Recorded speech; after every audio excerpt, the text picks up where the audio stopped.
नमस्कार। दोपहर समाचार में आपका स्वागत है।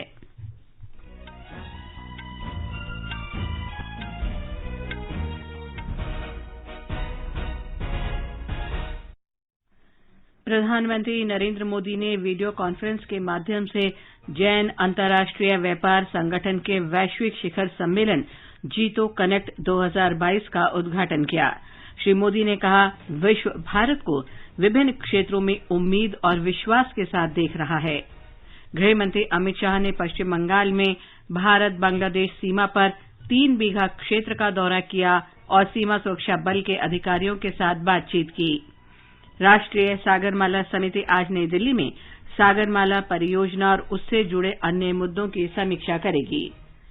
भारतीय आयुर्विज्ञान अनुसंधान परिषद के महानिदेशक डॉक्टर बलराम भार्गव ने कहा कि देश में आंकड़े एकत्र करने की एक मजबूत प्रणाली है और कोविड मौतों की संख्या का पता लगाने के लिए मॉडलिंग और प्रेस रिपोर्टों पर विश्वास करने की जरूरत नहीं।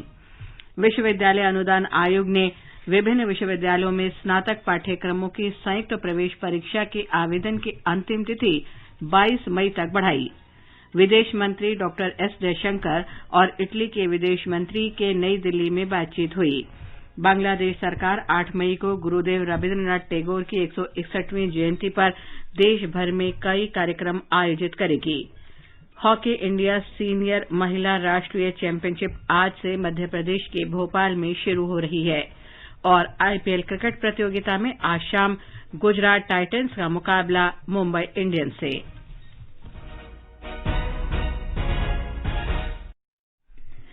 दोपहर समाचार में अतहर सईद के साथ मैं लवली निगम। प्रधानमंत्री नरेंद्र मोदी ने कहा है कि दुनिया भारत को बड़ी उम्मीद और विश्वास के साथ देख रही है, चाहे वो वैश्विक शांति, खुशहाली हो या वैश्विक चुनौतियों से समाधान खोजने के तरीके हों। प्रधानमंत्री ने वीडियो कॉन्फ्रेंस के माध्यम से पुणे में जैन अंतर्राष्ट्रीय व्यापार संगठन द्वारा आयोजित जीतो कनेक्ट वैश्विक शिखर सम्मेलन के उद्घाटन समारोह को संबोधित करते हुए ये बात कही। उन्होंने कहा कि नए भारत की समृद्धि सभी को एक साथ जोड़ती है।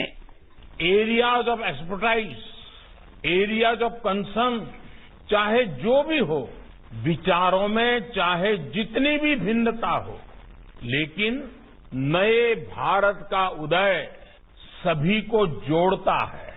आज सभी को लगता है कि भारत अब प्रोबेबिलिटी और पोटेंशियल से आगे बढ़कर वैश्विक कल्याण के लिए पर्पस के साथ परफॉर्म पर आगे बढ़ रहा है। श्री मोदी ने कहा कि भारत का संकल्प बिल्कुल स्पष्ट है और आत्मनिर्भर भारत हमारा भविष्य और लक्ष्य भी है।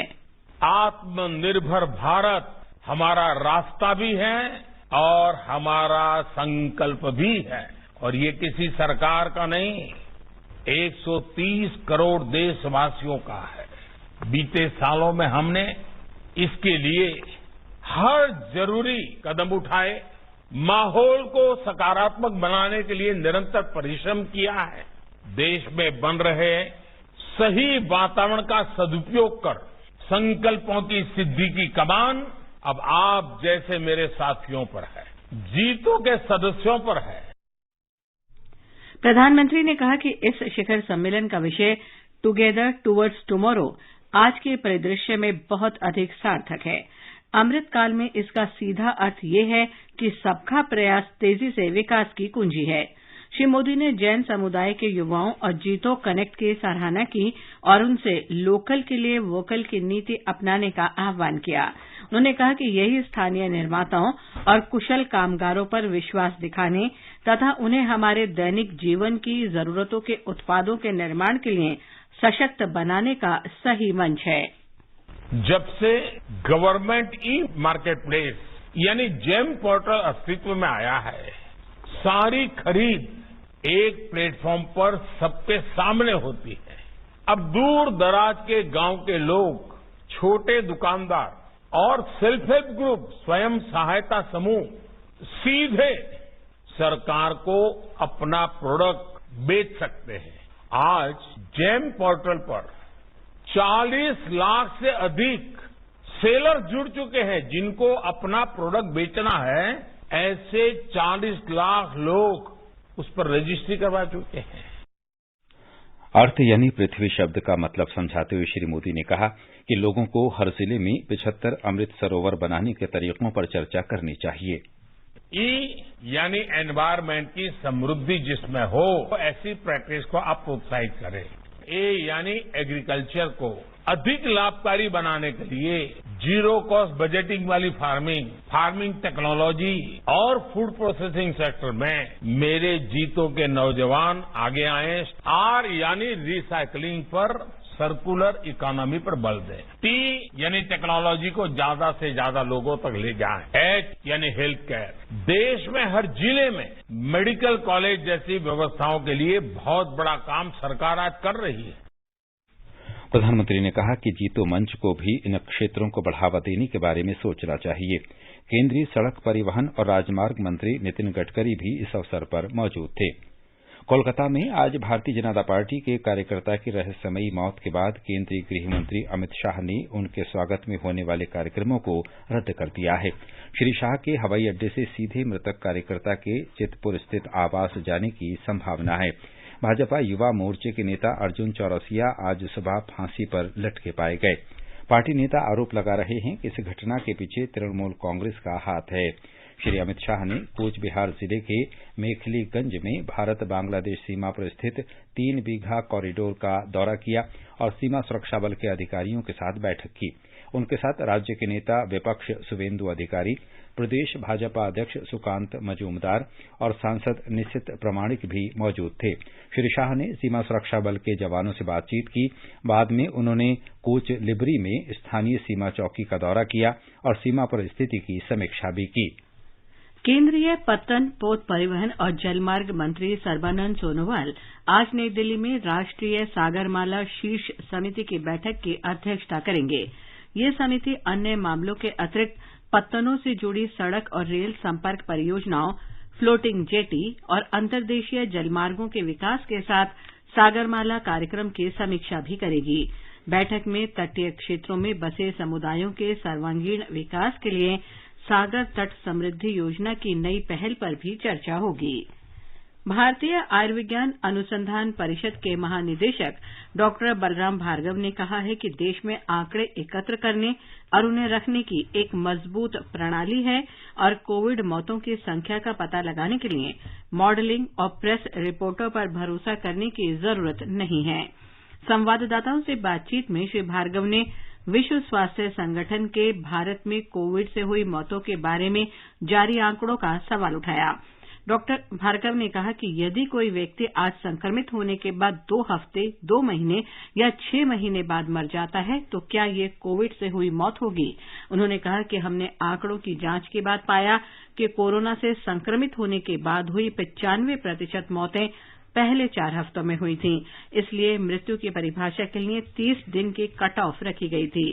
केंद्र सरकार ने विश्व स्वास्थ्य संगठन के कोरोना संक्रमण से भारत में हुई मौतों की गणना के तौर तरीकों और उसके आंकड़ों पर आपत्ति व्यक्त की है और कहा है कि उससे प्रामाणिक आंकड़े उपलब्ध हैं।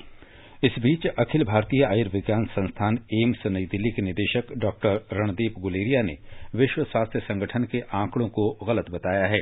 उन्होंने कहा कि WHO के आंकड़ों में सही तथ्यों की पुष्टि नहीं होती है। ये डेटा जो है ऑथेंटिक नहीं है और इसके 3 मेन कारण हैं। एक कारण तो ये है कि हमारे देश में एक बर्थ और डेथ रजिस्ट्रेशन का सिस्टम कई सालों से, कई डिकेड से चला आ रहा है और वो जो RGI का सिस्टम है उसमें हर एक जो डेथ होती है उसको रिकॉर्ड किया जाता है और ये भी देखा गया कि ये बड़ा रोबस्ट और इफेक्टिव सिस्टम है। WHO ने इस डेटा को ना देखते हुए अपनी ये रिपोर्ट निकाली है जो ठीक नहीं है क्योंकि ये ऑथेंटिक डेटा है। WHO ने जो मॉडलिंग की है वो उन्होंने हेर से एविडेंस पे और जो न्यूज़पेपर में या मीडिया रिपोर्ट्स हैं उसको लेके अपने मॉडलिंग डेटा निकाला है जो साइंटिफिक भी नहीं है, एविडेंस बेस्ड भी नहीं है और उसके कारण ये इतना डिस्क्रिपेंसी आ रहा है। भारतीय जनता पार्टी ने कांग्रेस नेता राहुल गांधी द्वारा कोविड के कारण हुई मृत्यु के संबंध में विश्व स्वास्थ्य संगठन के आंकड़ों का हवाला देते हुए सरकार पर उठाए गए सवाल के लिए श्री गांधी की आलोचना की है।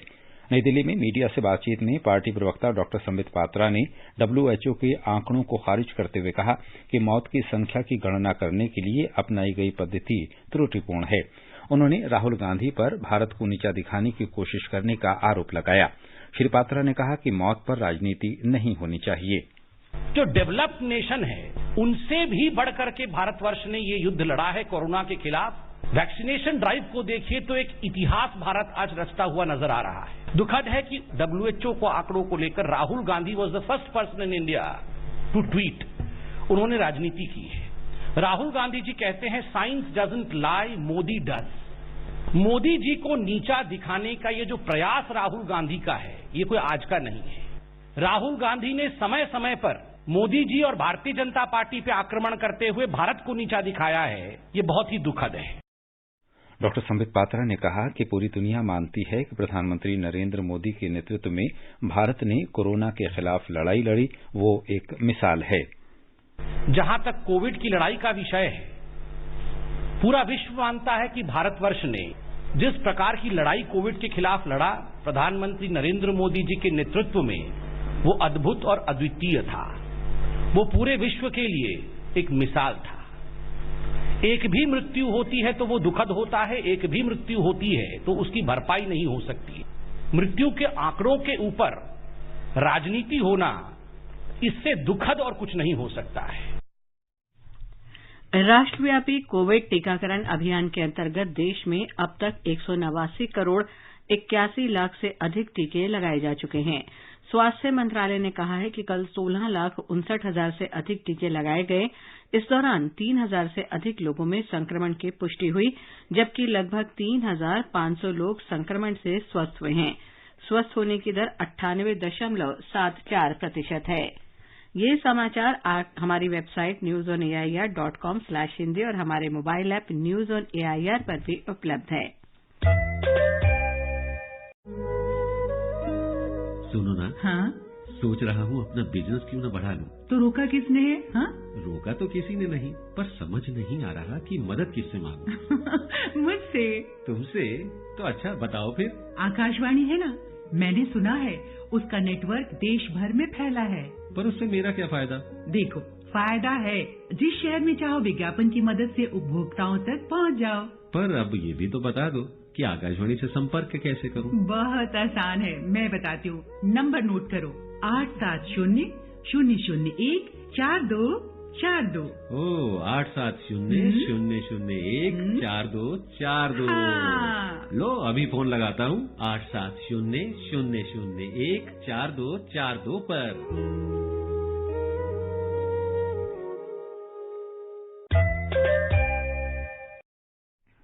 दोपहर समाचार में आपका फिर स्वागत है। विदेश मंत्री डॉक्टर एस जयशंकर और इटली के विदेश मंत्री लुइजी दी माओ के बीच नई दिल्ली में वार्ता हुई। श्री माओ ने वाणिज्य और उद्योग मंत्री पीयूष गोयल से भी मुलाकात की।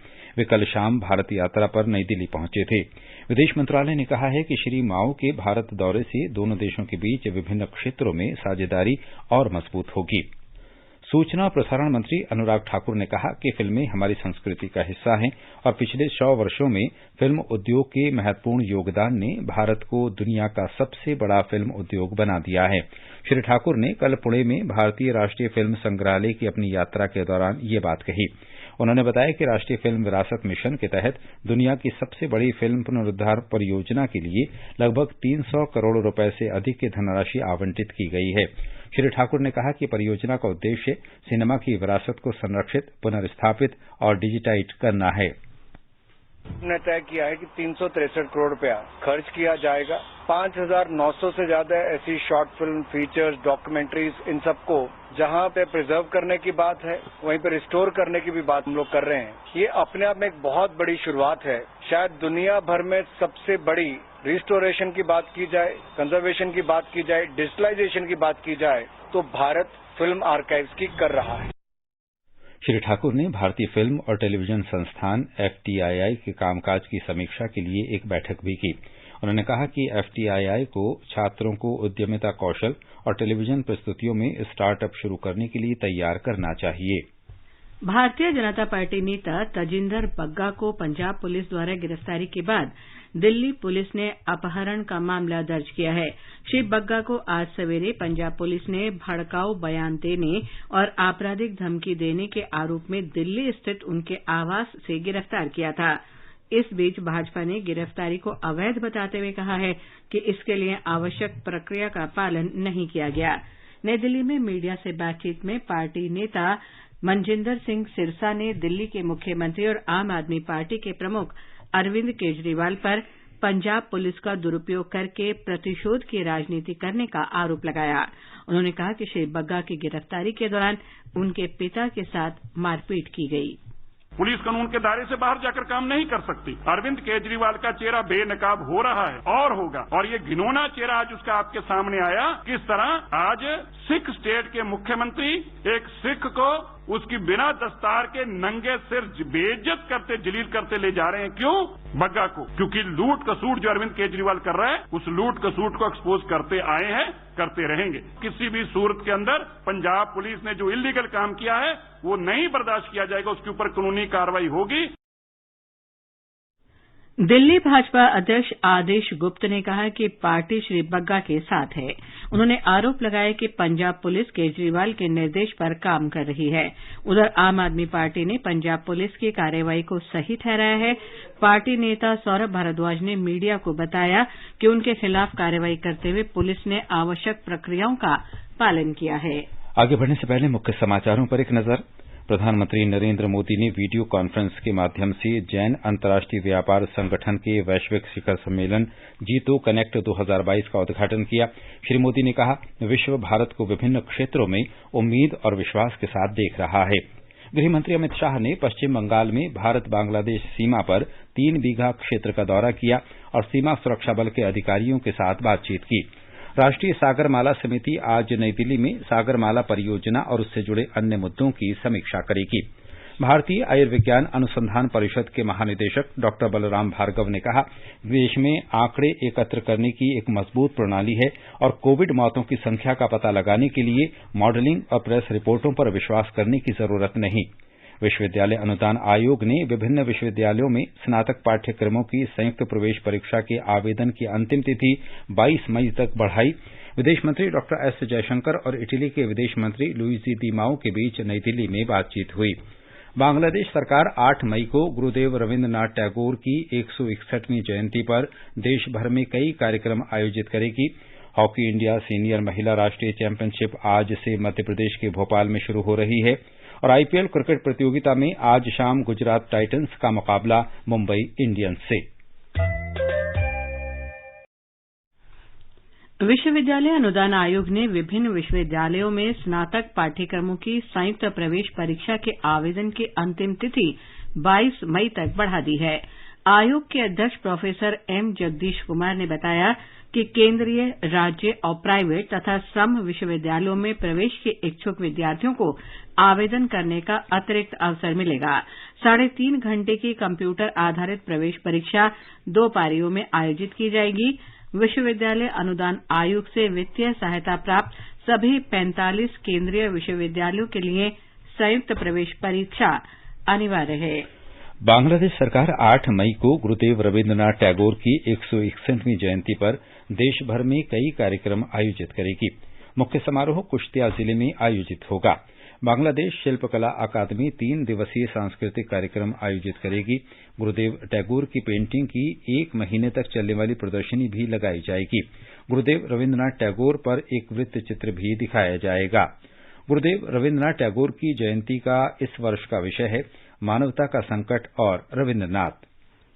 आजादी का अमृत महोत्सव के हिस्से के रूप में आकाशवाणी समाचार आजादी के तराने शीर्षक से एक कार्यक्रम प्रसारित करता है। ये कार्यक्रम उन देशभक्ति गीतों पर आधारित है जिन्होंने स्वतंत्रता आंदोलन में लोगों में जोश भर दिया था। आजादी के तराने परिक्रमा कार्यक्रम में आज शाम 4:45 बजे प्रसारित किया जाएगा। स्वाधीनता आंदोलन के दौरान भारतीय जनमानस को उत्प्रेरित कर स्वतंत्रता का अलख जगाने और मातृभूमि के प्रति सेवा, समर्पण और त्याग की ज्वाला प्रज्वलित कर देने वाले अमर गीतों पर आधारित विशेष कार्यक्रम आजादी के तराने सुनना न भूलें। एफएम गोल्ड 100.1 मेगाहर्ट्ज पर प्रत्येक शुक्रवार शाम 4:45 पर परिक्रमा कार्यक्रम के अंतर्गत आजादी के तराने सिर्फ आकाशवाणी पर। आजादी का अमृत महोत्सव के अंतर्गत आइए अब सुनते हैं आकाशवाणी की विशेष प्रस्तुति आजादी का सफर। आजादी का अमृत महोत्सव।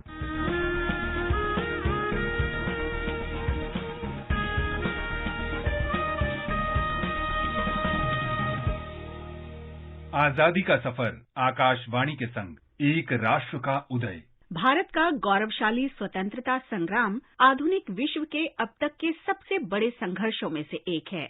आकाशवाणी समाचार आपके लिए प्रतिदिन लेकर आता है इस संग्राम की एक झलक। ऐ मेरी ज़मीं अफसोस नहीं, जो तेरे लिए सौ दर्द सहे, महफूज रहे तेरी आन सदा, चाहे जान मेरी ये रहे न रहे। आज हम शहीद शक्तिदान को याद करते हैं। उनका जन्म 6 मई 1824 को जोधपुर में हुआ था। वो असब के जागीरदार के छोटे भाई थे। उन्होंने 1857 में स्वतंत्रता के पहले युद्ध में भाग लिया। शक्तिदान अन्य जागीरदारों के साथ ब्रिटिश भारतीय सेना के विद्रोही सैनिकों में शामिल हो गए।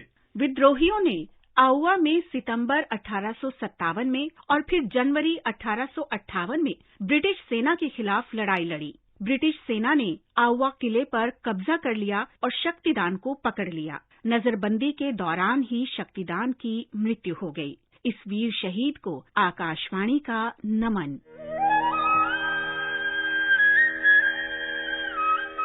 आज हम मोतीलाल नेहरू को याद करते हैं, जिनका जन्म 6 मई 1861 को हुआ था। पेशे से वकील मोतीलाल नेहरू सामाजिक कार्यों में भी सक्रिय रहते थे। उन्होंने 1907 में इलाहाबाद में आयोजित कांग्रेस के एक प्रांतीय सम्मेलन की अध्यक्षता की थी। 1916 में एनी बेसेंट द्वारा शुरू किए गए होम रूल आंदोलन में भी मोतीलाल नेहरू सक्रिय रूप से शामिल रहे। पायनियर अखबार ने उन्हें होम रूल लीग के ब्रिगेडियर जनरल की उपाधि से सम्मानित किया था। मोतीलाल नेहरू ने 1919 में एक दैनिक समाचार पत्र द इंडिपेंडेंट भी शुरू किया था। उन्होंने महात्मा गांधी से प्रेरित होकर वकालत छोड़ दी और असहयोग आंदोलन में शामिल हो गए। बाद में मोतीलाल नेहरू ने CR दास के साथ स्वराज पार्टी का गठन किया। इसे कांग्रेस की राजनीतिक शाखा के रूप में देखा गया। साइमन कमीशन के गठन के जवाब में मोतीलाल नेहरू ने 1928 में एक समिति की अध्यक्षता की, जिसने नेहरू रिपोर्ट तैयार की। 1930 में सविनय अवज्ञा आंदोलन के दौरान ही उन्होंने अपने निवास आनंद भवन को कांग्रेस पार्टी को मुख्यालय के रूप में उपयोग करने की अनुमति दे दी। अपने खराब स्वास्थ्य के बावजूद मोतीलाल नेहरू गांधी जी के नमक सत्याग्रह का समर्थन करने के लिए गुजरात गए। उन्हें कुछ महीनों के लिए जेल में डाल दिया गया था, लेकिन खराब स्वास्थ्य के कारण उन्हें रिहा कर दिया गया। इसके कुछ महीने बाद 6 फरवरी 1931 को मोतीलाल नेहरू की मृत्यु हो गई। आकाशवाणी समाचार महान राष्ट्रवादी नेता मोतीलाल नेहरू को श्रद्धांजलि अर्पित करता है।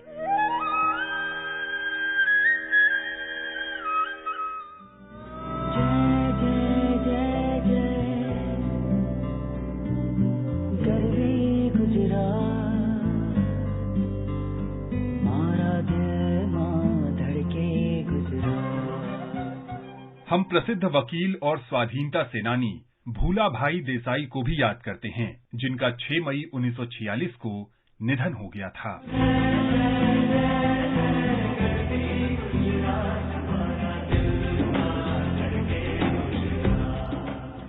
गुजरात के वलसाड में जन्मे भूला भाई ने अपनी शिक्षा मुंबई से पूरी की। एक सफल वकील भूला भाई लोगों को स्वराज के बारे में शिक्षित करने के लिए एनी बेसेंट की Akhil Bharatiya home rule league में शामिल हो गए थे। उन्होंने 1928 में बारडोली सत्याग्रह के बाद ब्रिटिश सरकार द्वारा की गई जांच में गुजरात के किसानों का प्रतिनिधित्व किया। इसी दौरान भूला भाई भारतीय राष्ट्रीय कांग्रेस के संपर्क में आए।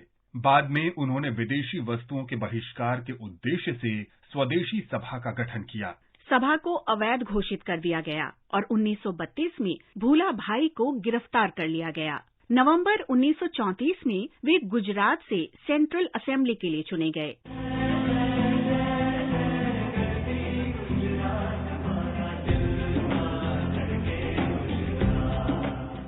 भारत छोड़ो आंदोलन के दौरान जब अधिकांश कांग्रेसी नेता जेल में थे, भूला भाई ने मुस्लिम लीग के नेता लियाकत अली के साथ देसाई लियाकत समझौता किया, लेकिन ये समझौता विफल रहा। जब इंडियन नेशनल आर्मी के पकड़े गए सैनिकों शाहनवाज खान, प्रेम कुमार सहगल और गुरबख्श सिंह ढिल्लों पर राजद्रोह का मुकदमा चलाया गया, तो कांग्रेस ने भूलाभाई देसाई सहित 17 अधिवक्ताओं की एक समिति बनाई। भूलाभाई बचाव पक्ष के प्रमुख वकील थे। खराब स्वास्थ्य के बावजूद भूलाभाई ने आरोपित सैनिकों के बचाव में जोरदार और भावुक तर्क दिए।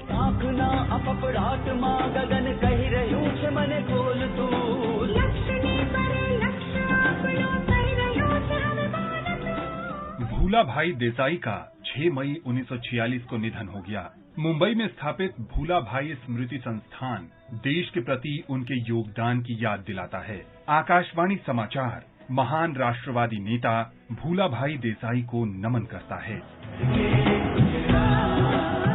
इसके साथ ही आजादी का सफर आकाशवाणी समाचार की संग श्रृंखला का ये अंक समाप्त हुआ। मिलते हैं कल अगली कड़ी में।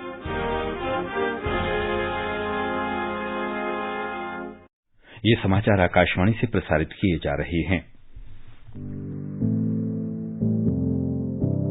कंपटीशन की अगर आप कर रहे हैं तैयारी, तो उनके लिए ऑल इंडिया रेडियो पर हम लाए हैं अभ्यास, एक ऐसा कार्यक्रम जिसमें आप पूछेंगे सवाल व्हाट्सएप नंबर 9289094044 पर, या फिर ईमेल करेंगे abhyas.airnews@gmail.com पर, और हमारे विशेषज्ञ देंगे इसका जवाब।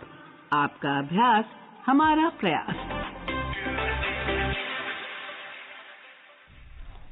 ये आकाशवाणी है। 12वीं हॉकी इंडिया सीनियर महिला राष्ट्रीय चैंपियनशिप 2022 आज से मध्य प्रदेश के भोपाल में शुरू हो रही है। 14 मई को क्वार्टर फाइनल और 16 मई को सेमीफाइनल मैच खेले जाएंगे। 17 मई को फाइनल मुकाबला होगा। आईपीएल क्रिकेट प्रतियोगिता में आज शाम 7:30 बजे गुजरात टाइटंस का मुकाबला मुंबई इंडियंस से होगा। कल मुंबई के ब्रेबॉर्न स्टेडियम में खेले गए मुकाबले में दिल्ली कैपिटल्स ने सनराइजर्स हैदराबाद को 21 रन से हराया था। आकाशवाणी का समाचार सेवा प्रभाग आज रात अपने स्पॉटलाइट कार्यक्रम में जम्मू कश्मीर एक नई सुबह जन भागीदारी के बयार विषय पर एक विशेष कार्यक्रम प्रसारित करेगा। ये विशेष कार्यक्रम आज रात 9:15 पर एफएम गोल्ड चैनल और अतिरिक्त मीटरों पर सुना जा सकता है। ये कार्यक्रम हमारी वेबसाइट newsonair.gov.in और हमारे YouTube channel news on AIR official पर भी उपलब्ध रहेगा। बंगाल की खाड़ी में बना हवा का कम दबाव का क्षेत्र कल तक और गहरा होने तथा रविवार तक इसके चक्रवात का रूप लेने की आशंका है। भुवनेश्वर स्थित मौसम विज्ञान केंद्र के अनुसार इसके 10 मई तक आंध्र प्रदेश और ओडिशा के उत्तरी तटों से गुजरते हुए पश्चिम मध्य बंगाल की खाड़ी तक पहुंचने की संभावना है। मौसम विभाग के महानिदेशक मृत्युंजय महापात्रा ने बताया है कि इसके सघन चक्रवात के रूप में परिवर्तित होने की संभावना है। और अब एक नजर आज के मौसम पर। राष्ट्रीय राजधानी दिल्ली में हल्की बारिश के साथ बादल छाए रहने की संभावना है। मुंबई में आसमान साफ रहेगा। चेन्नई में बादल छाए रहने के साथ हल्की वर्षा हो सकती है।